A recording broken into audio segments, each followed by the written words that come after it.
लोकसभा निवडणुकीमध्ये नाशिक जिल्ह्यातील दोनही जागांवर महाविकास आघाडीचे उमेदवार निवडून आले होते।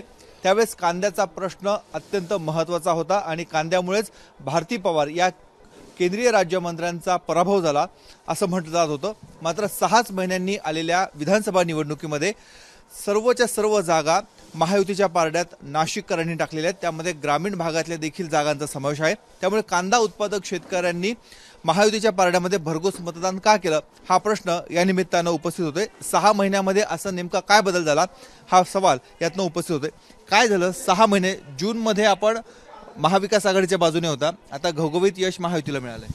लोकसभेला साधारणतः महाराष्ट्रामध्ये 7 जागेवरती महायुतीला फटका बसलेला होता, कारण त्यावेळेस त्यांनी निर्यात बंदी केलेली होती आणि त्यानंतर त्यांनी निर्यात बंदी उठवून आणि निर्यात शुल्क शून्य केल्यामुळे शेतकऱ्यांचा जो कांदा मार्केटमध्ये येतोय त्या मार्केटला निश्चित बाजारभाव त्याचे स्थिर आहे आणि चांगले आहे। त्याचा निश्चित परिणाम सर्व मतदारसंघामध्ये शेतकऱ्यांनी महायुतीला कौल दिल्याचं जाणवतं आणि त्याचं मुख्य कारण तेच आहे। परंतु आता महायुतीने सुद्धा किंवा केंद्र सरकारने सुद्धा हे बाजारभाव स्टेबल कसे राहील याचा जर विचार केला तर निश्चित त्यांना येणाऱ्या काळामध्ये फायदा होऊ शकतो। काय फरक जाणवतोय तुम्हाला? तुम्ही कुठल्या गावात आलाय, कुठल्या तालुक्यातल्या? चांदवड तालुक्याचा आहे। माझ्या गावाचं नाव असरखेडे आहे। पण मग तुमचे आमदार राहुल आहेर आता जे आमदार झाले त्यांना लाखाहून अधिक मतं मिळालेली आहेत। हो मिळाले ना। पण काय कारण शेतकरी एवढा त्यांच्या पाठीशी उभा राहिला? त्यांचे कामे पाहून त्याच्यामुळे शेतकरी वर्ग पुरत बाकीचे पण त्यांच्या मागे होते। आता काय सांगाल, काय फरक जाणवतोय दोन निवडणुकांमध्ये, लोकसभा आणि विधानसभा? 6 महिन्याचंच अंतर होतं। लोकसभेमध्ये ना आपले मतदार बंधू थोडे कन्फ्युजन मध्ये होते। शेतीला भावाचा प्रॉब्लेम होता, बरोबर। त्यामुळे आता त्यानंतर शेतीच्या मालाला भरपूर म्हणजे भाव वाढलेला आहे आणि कांदा वगैरे कांद्यामुळे शेतकरी हे झालेलं आहे, सुके झालेले आहे, कांद्याचे भाव स्थिर आहे। त्यामुळे महायुतीला मतदारांनी कौल दिलेला आहे। पण उपमुख्यमंत्री येत होते, दोन्ही उपमुख्यमंत्री, त्यांनी सांगितलं होतं की लाईट बिल माफ करतो आहे, पीक विम्याचे पैसे मिळतात। शेतीचं वीज बिल माफ केलंय ना ऑलरेडी, सर्व शेतीचं वीज पंपाचं वीज बिल माफ केलं, त्यामुळे शेतकरी सुखी।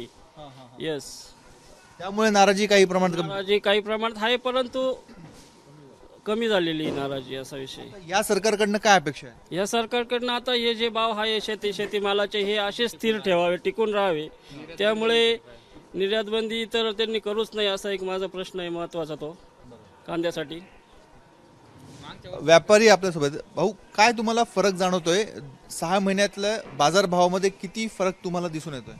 ज्यावेळेस लोकसभेचं इलेक्शन होतं त्यावेळेस कांद्याची आवक बाजारामध्ये मोठ्या प्रमाणात होती, परंतु त्याच्यावरती निर्बंध लादले गेलेले होते।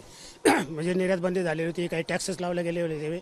परंतु ज्यावेळेस आता कांद्याचे बाजारभाव आहे गेल्या 2 महिन्यापासून तर तुम्ही बघितलं किमान 30 रुपयापासून तर 70 रुपयापर्यंत बाजारभावामध्ये माल विकतो, परंतु बाजारात आवक कमी असताना बी ना कुठल्या प्रकारची आयात केली गेली, ना कुठल्या प्रकारचे टॅक्स लावले गेले, ना निर्बंध लावले गेले।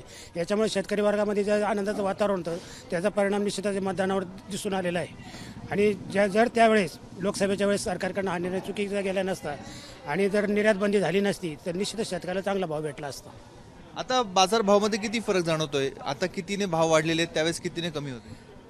लोकसभेचं इलेक्शन झालं तेव्हा कमीत कमी 1500 रुपये, म्हणजे 1500 ते 2000 रुपये बाजारभाव होते। आज जर बघितलं तर जो 2000चा भाव आहे तो हायस्ट होतो, तो कमीत कमी भाव आहे आज 2000पासून तर कमीत कमी 50 रुपयापर्यंत, म्हणजे 5000पर्यंत बाजारभाव आहे।